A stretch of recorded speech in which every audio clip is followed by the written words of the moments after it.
Hello चवाड़ी की हालचाल।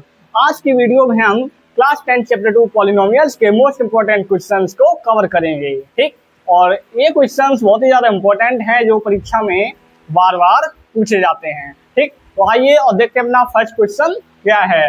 अब आइए और देखते हैं अपना फर्स्ट क्वेश्चन क्या है। फर्स्ट क्वेश्चन है identify the degree of the polynomial. मतलब हमको जो नीचे पॉलिनोमियल दी हुई हैं उनकी हमको डिग्री बतानी है। डिग्री को शॉर्ट में डी से डिनोट किया जाता है। ठीक, तो देखो डिग्री क्या होती थी, highest power of the variable. Degree क्या होती थी, highest power of the variable. मतलब जो भी वेरिएबल है, वेरिएबल क्या होता था, कोई भी इंग्लिश का अल्फाबेट। यहाँ पे एक्स है, एक्स है यहाँ पे वेरिएबल। ठीक, तो वेरिएबल की हाईएस्ट पावर देखो, यहाँ पर 2 है, यहाँ पर 4 है, बड़ी से बड़ी पावर 4 है, तो उसकी डिग्री कितनी हो जाएगी, 4। और मैंने बताया था अगर किसी भी पॉलिनोमियल की डिग्री 4 होती थी तो वो कौन सा पॉलिनोमियल होता था, बाय क्वाड्रेटिक पॉलिनोमियल होता था। ठीक, वैसे ये पूछा तो नहीं गया कौन सा है, लेकिन मैं जानकारी के लिए बता दे रहा हूँ। डिग्री 4 है मतलब बाय क्वाड्रेटिक है। ठीक, नेक्स्ट क्वेश्चन है 9। अब ये बताओ 9 के पास कोई भी वेरिएबल है क्या? 9 के पास तो कोई भी वेरिएबल नहीं है, तो उसको हम क्या 9 के संग में x पावर 0 लिख सकते हैं क्या? क्योंकि x पावर 0 का क्या मतलब होता है, x पावर 0 का मतलब होता है 1। किसी की भी पावर 0 है, जैसे मैंने मान लिया 12 है, 12 की पावर 0 वो भी 1 होगा। 9x पावर 0 वो भी पूरे की पावर 0 ले लो, अगर पूरे की पावर 0 तो वो भी 1 होगा। ठीक, तो ऐसे ही है, x पावर 0 मतलब 1 हो गया है। तो डिग्री होती थी highest power of the variable. Variable केवल x से बड़ी पावर तो भाई साहब 0 ही है ना, उसकी डिग्री कितनी हो जाएगी, 0। तो डिग्री कितनी है, degree highest power of the variable.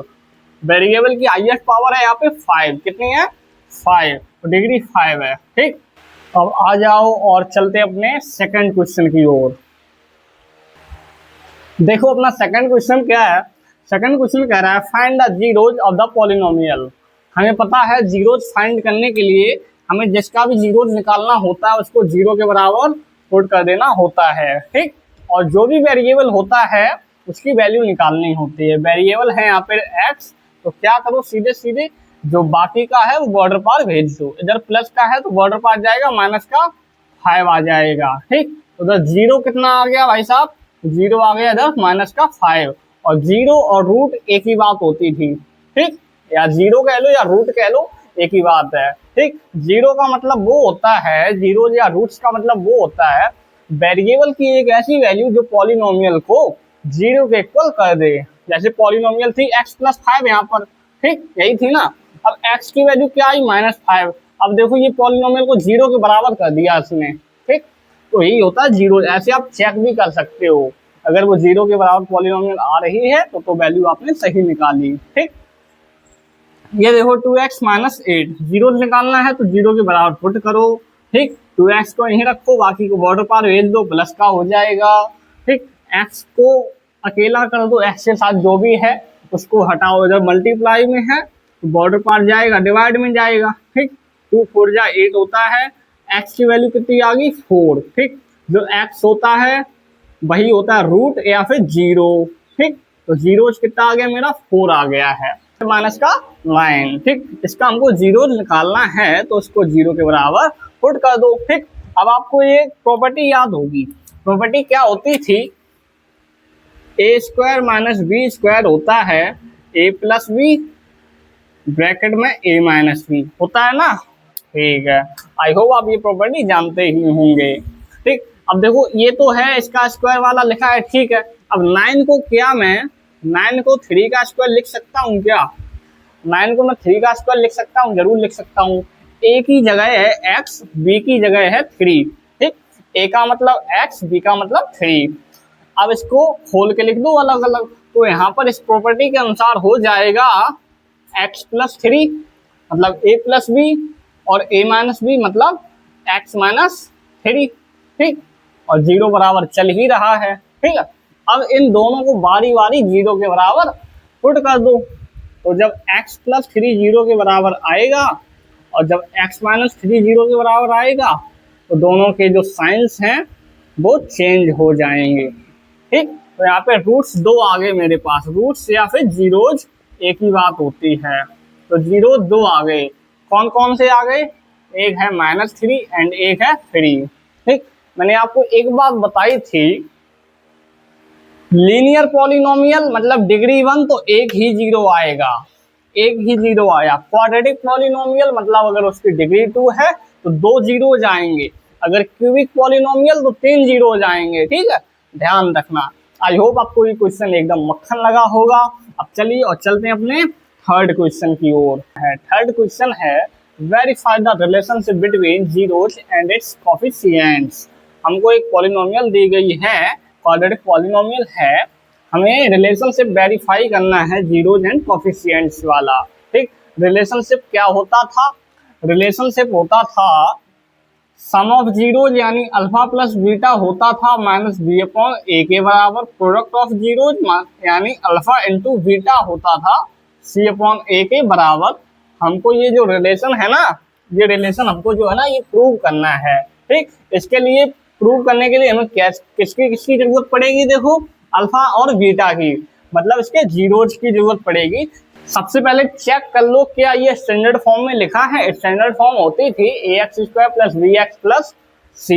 ठीक, तो सबसे पहले x² वाला होना चाहिए, फिर x वाला, फिर कांस्टेंट होना चाहिए, तो ये स्टैंडर्ड फॉर्म में है। ठीक, अब हम क्या करेंगे, a और c की मल्टीप्लाई कराओ, 2 3 जा 6 होता है, कितना होता है? 6। ठीक है, 2 3 जा 6।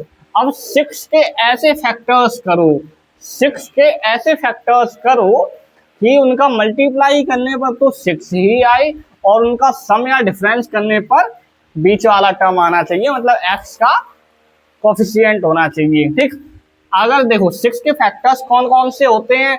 6 के फैक्टर्स 2 होता है, 3 होता है और 1 भी होता है। ठीक, अगर मैं 2 और 3 को ले लूं तो 2 3 जा 6 तो होता है, लेकिन क्या इनका सम या डिफरेंस करके इनका क्या मैं 7 बना सकता हूँ? नहीं बना सकता हूँ। ठीक, तो एक काम करते हैं, 2 3 जा 6 एक साथ ले लेते हैं, 6 एक साथ ले लो और 1 अलग कर लो। ठीक, तो 6 को मैं लिख सकता हूँ 6 और 1।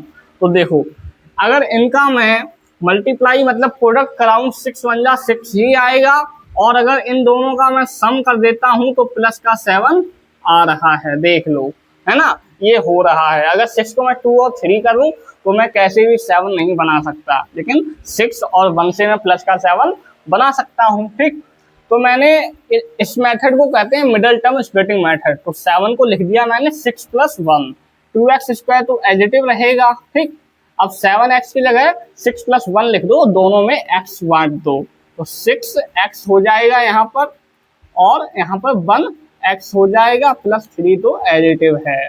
ठीक, अब देखो पहली दो टर्म्स में से कॉमन क्या मिल रहा है, यहाँ ये 2 से डिविजन हो जाएगा तो 2 कॉमन ले सकते हैं और x भी कॉमन आ जाएगा। यहाँ से हमने 2x बाहर निकाल लिया, x² यानी 2x, एक x बाहर आ गई, भीतर बच गई 1x। ठीक, यहाँ से मैंने x से x कैंसिल हो गया, 2 का 6 में डिवाइड करेंगे तो 3 आ जाएगा। ठीक, यहाँ पे देखो क्या कॉमन ले सकते हैं, यहाँ पर 1 कॉमन ले लो सीधे सीधे, तो यहाँ पे x प्लस 3 हो जाएगा। ठीक, एक बार चेक कर लो, ये दोनों बराबर होने चाहिए। ठीक, क्रॉस चेक कर लो, 2x², 2 3 जा 6x, ओके, प्लस का 1x, ओके, 1 3 जा 3, ओके। क्रॉस चेक हमेशा कर लिया करो, जिससे कभी भी गलती नहीं होगी। ठीक, आगे देखो, अब दो टर्म्स बची हैं, दोनों टर्म्स में से x प्लस 3 कॉमन आ रहा है, निकाल दो। यहाँ पर 2x है, यहाँ पे 1 है, लिख दो अलग अलग, 2x प्लस 1 बराबर 0। अब दोनों को 0 के बराबर बारी बारी पुट कर दो। ठीक, तो देखो यहाँ पर प्लस का 3 है, बॉर्डर पार जाएगा तो माइनस का 3 हो जाएगा, और यहाँ पर सबसे पहले प्लस के 1 को हटाओ, बॉर्डर पार जाकर माइनस का 1 होएगा, और x के साथ भी कुछ नहीं होना चाहिए, तो इधर अगर मल्टीप्लाई में है तो बॉर्डर पार जाएगा, डिवाइड में हो जाएगा, तो x वैल्यू माइनस के 1/2। ठीक, मैंने कहा था जो जीरो जाते हैं वही अल्फा और बीटा होते हैं, इसको मान लिया मैंने अल्फा, इसको मान लिया मैंने बीटा। ठीक है, अब सबसे पहले कंपेयरिंग करा दो। सबसे पहले हमारे पास क्वाड्रेटिक इक्वेशन क्या थी, 2x² प्लस 7x प्लस 3, यही थी ना। अब इसको कंपेयरिंग कराएंगे स्टैंडर्ड फॉर्म से, तो लिख दो एक statement, on comparing the standard form of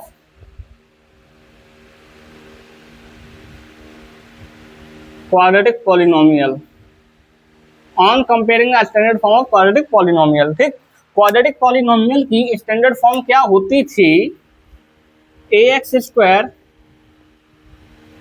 plus bx plus c, ये होती थी, है ना। जब इसको क्वाड्रेटिक पॉलिनोमियल को जब इसके साथ कंपेयरिंग कराएंगे ना, तो देखो a की वैल्यू क्या आएगी, एक्स स्क्वायर का कॉफिशिएंट यानी a, तो a की वैल्यू आ गई 2। ठीक, b की वैल्यू देखो x का कॉफिशिएंट 7, c देखो कांस्टेंट 3। ठीक है, a b c की हमने वैल्यू फाइंड कर ली है। ठीक, अब देखो a b c की वैल्यू आ गई मेरे पास, अल्फा और बीटा भी आ गए। अब कर लो वेरिफिकेशन, क्या कर दो, वेरिफिकेशन। ठीक, उधर हेडिंग डालो वेरिफिकेशन। सबसे पहले वेरिफिकेशन में करते हैं सम ऑफ जीरोज वाला फंडा। ठीक, सम ऑफ जीरोज क्या होता था, अल्फा प्लस बीटा बराबर होता था माइनस बी अपॉन ए के बराबर। ठीक, तो देखो अल्फा की वैल्यू क्या है, अल्फा की वैल्यू है भाई साहब माइनस के 3, बीटा की वैल्यू क्या है माइनस के 1/2। जब दोनों साथ दो चिन्ह जब एक साथ आते हैं तब यहाँ पे ब्रैकेट लगा दो, माइनस का b की वैल्यू क्या है 7 और a की वैल्यू क्या है देखो 2। ठीक, ठीक है, अब देखो -3 तो एडिटिव रहेगा और यहाँ पे प्लस, ब्रैकेट का मतलब मल्टीप्लाई होता है, प्लस इंटू माइनस, माइनस हो जाएगा 1/2 और जब माइनस का 7/2 तो चल ही रहा है। ठीक, अब इधर देखो नीचे 1 मान के एलसीएम ले लो 2 का। ठीक है, यहाँ पे 2 का एलसीएम लेंगे, नीचे 2 से मल्टीप्लाई करेंगे, नीचे क्योंकि 2 बनाना है तो ऊपर भी 2 से मल्टीप्लाई करेंगे। ठीक, तो 2 3 जा 6 हो जाएगा, वो भी माइनस का, इधर माइनस का 1 है ही। ठीक, अब देखो माइनस का 6 और माइनस का 1 क्या हो जाएगा, माइनस का 7/2, इधर भी है माइनस का 7/2। लेफ्ट हैंड साइड बराबर है राइट हैंड साइड के, तो ये एक रिलेशन जो था वो तो हो गया है प्रूव। ठीक, सम ऑफ जीरोज वाला प्रूव हो गया। अब देखो प्रोडक्ट ऑफ जीरोज वाला क्या है, product of zeros, product of zeros वाला फंडा होता था अल्फा इंटू बीटा बराबर होता था सी अपॉन ए। ये दोनों रिलेशन बराबर होने पता होने चाहिए, अल्फा प्लस बीटा बराबर होता है माइनस बी अपॉन ए के और अल्फा इंटू बीटा बराबर होता है सी अपॉन ए के। ठीक, अल्फा की वैल्यू क्या है -3, बीटा की वैल्यू क्या है माइनस के 1/2।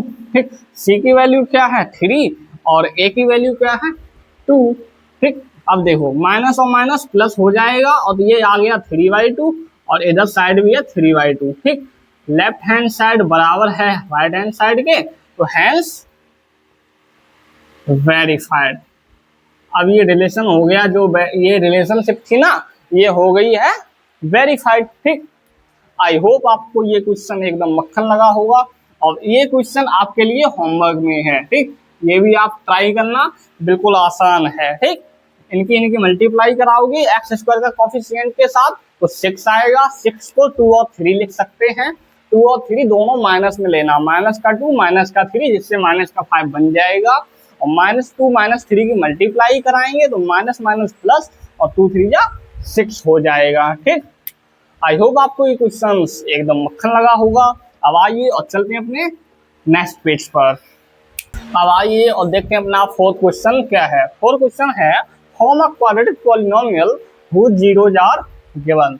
हमको एक क्वाड्रेटिक पॉलिनोमियल बनानी है और उस क्वाड्रेटिक पॉलिनोमियल के जीरोज हमको गिवन है। ठीक, जीरोज हमको गिवन है। ठीक, तो देखो अगर हमको जीरोज पता होता था और अगर हमको क्वाड्रेटिक पॉलिनोमियल बनानी होती थी तो एक फॉर्मूला होता था, जीरोज की मदद से क्वाड्रेटिक पॉलिनोमियल बनाने का एक फॉर्मूला होता था। ठीक, फॉर्मूला क्या है देखो, x square minus alpha plus beta, alpha plus beta यानी कि सम ऑफ जीरोज। ठीक, इनटू में एक्स प्लस में alpha plus alpha into beta. ठीक है, ये होता था क्वाड्रेटिक पॉलिनोमियल बनाने का formula by the help of zeros.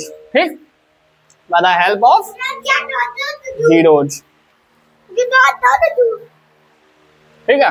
तो देखो यहाँ पर अल्फा प्लस बीटा होता था, तो मतलब दोनों जीरोज का सम कर दो। ठीक, तो देखो एक्स स्क्वायर तो एडिटिव रखो, यहाँ पर अल्फा दो जीरोज है ना, अल्फा और बीटा, अल्फा की वैल्यू है यहाँ पर 3 और बीटा की वैल्यू है यहाँ पर 5, यहाँ पर एक्स को यहीं रखो। ठीक, अल्फा इंटू बीटा मतलब दोनों की मल्टीप्लाई करा दो। ठीक, अब देखो एक्स स्क्वायर माइनस 3 प्लस 5 कितना होता है 8x। ठीक, एक्स ये वाला हो जाएगा और 3 इंटू 15 कितना हो जाएगा, 3 इंटू 5 कितना हो जाएगा 15। तो इस क्वेश्चन की क्वाड्रेटिक पॉलिनोमियल बना दी हमने x square minus 8x plus 15। ठीक, अगर आप इसको जीरो के बराबर पुट करके इसके जीरोज निकालोगे तो यही जीरोज आएंगे। ठीक है, अब देखो आप चेक भी कर सकते हो कि ये इसके जीरोज हैं या फिर नहीं है। आप इसमें से कोई भी एक वैल्यू निकाल करके इसमें पुट कर दो। जैसे मैंने मान लिया 3 की वैल्यू पुट करो, ये जीरो बराबर हो जाएगा। देखो 3 3 9 हो जाएगा, माइनस 8 3 24 प्लस का 15। ठीक, ठीक है, 3 3 9 हो जाएगा, 8 3 24 और प्लस का ये रहा 15। ठीक, अब देखो 15 और 9 कितना होता है 24, माइनस का 24 जीरो आ जाएगा। देखो ऐसे हमने चेक भी कर लिया कि यही जीरो इस क्वाड्रेटिक पॉलिनोमियल के होंगे। ठीक, अब देखो सेकंड ये है, सेकंड का क्या है ना, दो जीरोज है, फॉर्मूला होता है x square minus alpha plus beta into में x plus alpha into beta. ठीक, देखो अल्फा मतलब एक जीरो है, माइनस का 3, बीटा मतलब दूसरा जीरो है, वैसा 4, एक्स लगा दो, दोनों की मल्टीप्लाई 4 इंटू माइनस 3, आगे पीछे कुछ भी कर लो। ठीक है, हाँ तो देखो यहाँ पर एक्स स्क्वायर माइनस 3 प्लस 4 कितना हो जाएगा, 4 में से 3 का जाएगा तो 1 बचेगा। ठीक, अब 1 को लिखें या ना लिखें कोई दिक्कत नहीं है, 1x हो जाएगा। ठीक, और यहाँ पे देखो प्लस है, 4 3 12 होगा, लेकिन माइनस का 12 होएगा, भीतर माइनस है इधर प्लस है, तो माइनस प्लस माइनस का हो जाएगा। ठीक, तो यहाँ पे आ गया x square minus x minus का 12, ये बन गई क्वाड्रेटिक पॉलिनोमियल। इसको चेक कैसे करेंगे, चेक करने के लिए कोई भी एक जीरो ले लो, मैंने ले लिया 4। ठीक, 4 रख दो, 4 4 जा 16 माइनस का 4, ये 12 है ही। ठीक, अब देखो 16 में से 4 जाएगा, 12 माइनस 12 जीरो आ जाएगा। ठीक है, जीरो बराबर है, मतलब ये जीरो, ये क्वाड्रेटिक पॉलिनोमियल सही निकाली है हमने। ठीक, और कुछ क्वेश्चंस में क्या होता था ना, हमको डायरेक्ट सम ऑफ जीरोज और प्रोडक्ट ऑफ जीरोज गिवन होता है। कुछ क्वेश्चंस में सम ऑफ जीरोज और product of zeros direct given होता है, तो डायरेक्ट वैल्यू पुट कर दो। अगर हमको केवल और केवल जीरोज गिवन है तो सबसे पहले उनका सम कर दो एक तरफ और एक में प्रोडक्ट कर दो जहां पे पुट करना है। यहाँ पे मेन कॉन्सेप्ट है ये फॉर्मूला आपको एकदम रटा होना चाहिए। ठीक, आई होप आपको ये क्वेश्चन समझ में आया होगा। अब आइए और चलते अपने फिफ्थ क्वेश्चन की ओर, तो और देखते हैं अपना फिफ्थ क्वेश्चन क्या है। फिफ्थ क्वेश्चन है फाइंड द वैल्यू ऑफ के इफ 1 0 इज गिवन। हमको के की वैल्यू फाइंड करनी है अगर हमको एक जीरो गिवन है। वो जीरो क्या है 2 एक जीरो है इस क्वाड्रेटिक पॉलिनोमियल का, हमको के की वैल्यू फाइंड करनी है। ठीक, हमारे पास क्वाड्रेटिक पॉलिनोमियल है एक्स स्क्वायर प्लस के x minus 6, x square plus के एक्स माइनस 6 हमारे पास ये क्वाड्रेटिक पॉलिनोमियल है। ठीक, जीरो क्या होता था, जीरो या फिर रूट वो होता है जो पॉलिनोमियल को जीरो के बराबर कर दे। ठीक, हमको 2 दे दिया इसका जीरो मतलब रूट। ठीक, तो इसको पुट x बराबर 2, x की जगह 2 को कर दो पुट। जब x बराबर 2 पुट करेंगे ना तो ये क्वाड्रेटिक पॉलिनोमियल है वो जीरो के बराबर हो जाएगी। यही तो होता था ना रूट का मतलब जीरो का मतलब यही तो होता है कि वो पॉलिनोमियल को जीरो के बराबर पुट कर देता है। ठीक, x की जगह 2 डालो, x की जगह 2 यानी 2 का स्क्वायर, x की जगह 2 यानी k2 माइनस का 6, ये जीरो के बराबर हो जाएगा क्योंकि हमने यहाँ पर जीरो पुट कर दिया है। ठीक, अब 2 का स्क्वायर 4 हो जाएगा, यहाँ पे सही से लिख दो 2k माइनस का 6 इक्वल 0। ठीक, देखो इधर 4 है प्लस के, इधर माइनस के 6 है, तो माइनस और प्लस होता तो माइनस करेंगे साइन उसका आएगा जो बड़ा है, तो यहाँ पे माइनस का 2 आ जाएगा। ठीक, और इधर तो अपना 2k चल ही रहा है, 2k प्लस की है ही, इनको सॉल्व किया तो -2 आ गया बराबर 0। ठीक, इधर -2 को हटाना है तो बॉर्डर पर जाएगा प्लस का 2 हो जाएगा। ठीक, अब इधर मल्टीप्लाई में है तो डिवाइड में भेज दो, 2 बन जाए 2 होता है। तो k की वैल्यू कितनी आ गई भाइयों, 1 आ गई। k की वैल्यू कितनी आ गई, 1। ठीक, तो हमको एक जीरो गिवन था, मतलब एक रूट गिवन था, x की वैल्यू गिवन थी हमको और k की वैल्यू फाइंड करनी थी। तो क्या है ना, उसकी वैल्यू पुट कर दो उसमें और उसको जीरो के बराबर फिर वो हो जाएगा और k की वैल्यू ऐसे आ जाएगी। ठीक, आई होप आपको ये क्वेश्चन एकदम गाजर का हलवा लगा होगा। उम्मीद है आपको आज की क्लास में मजा आया होगा। अगर आया है तो लाइक करिए, अपने दोस्तों के साथ भी शेयर करिए। ठीक है, आपके लिए आज का एक होमवर्क क्वेश्चन है। ये आपको एक पॉलिनोमियल गिवन है, इसकी आपको डिग्री बतानी है। ठीक है, इनमें से कौन सा ऑप्शन सही है, वो ऑप्शन का नंबर आपको कमेंट सेक्शन में बताना है कि इनमें से कौन सा ऑप्शन सही है। ठीक, और अगर आपने अभी तक चैनल को सब्सक्राइब नहीं किया है तो सब्सक्राइब करके नोटिफिकेशन को ऑन कर लीजिए। ठीक, और अगली वीडियो में हम chapter number 3 pair of linear equations in two variables start करने जा रहे हैं। ठीक, pair of linear equations in two variables. ठीक है, थर्ड चैप्टर है, बहुत बढ़िया है, उसमें लीनियर इक्वेशन के बारे में बात करेंगे। यहाँ पर तो हमने क्वाड्रेटिक पॉलिनोमियल पढ़ा, थर्ड क्वेश्चन में हम लीनियर इक्वेशन पढ़ेंगे। ठीक, फिर मिलते हैं अपनी अगली वीडियो में, तब तक के लिए बाय बाय।